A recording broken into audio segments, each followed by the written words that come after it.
Hello class, welcome back. I fixed my sound this time, so you can all stop sending me so many emails complaining. Now, here's our rudimentary setup. Hopefully yours will look a little bit better. But to run through what we've got here, I have a water bottle with an adjustable spout at the bottom to make up for the separating funnel, a rubber band, and this piece of wood to act as the retort stand. And then I'll be using blue tack as the stopper for this bottle. And finally, we have a beaker at the bottom, or in my case this glass, to collect what we separate from the funnel. Now our first step is to perform a leak test to ensure that none of our solvent will leave our valve or our stopper. So fill your separating funnel with 100 milliliters of water, replace the stopper, and then ensure that nothing is leaking out.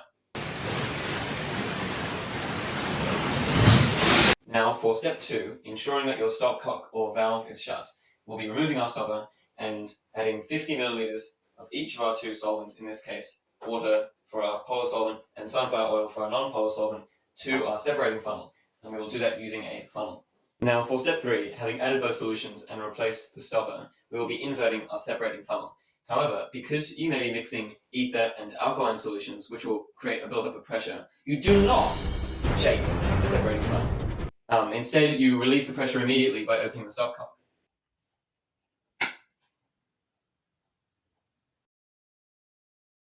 Now ensure that you're holding the stopper throughout this process to make sure that the buildup of pressure doesn't cause the separating funnel to spill its contents all over you, shown here. I'll let you go for them.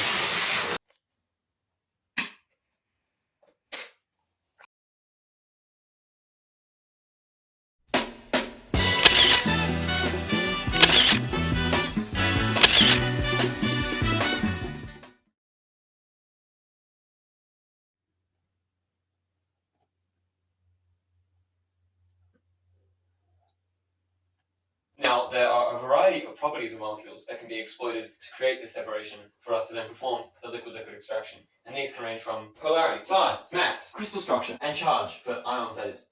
In this case, we're exploiting polarity because oil, or the sunflower oil, is a non-polar molecule, while water is a polar molecule, and therefore they separate.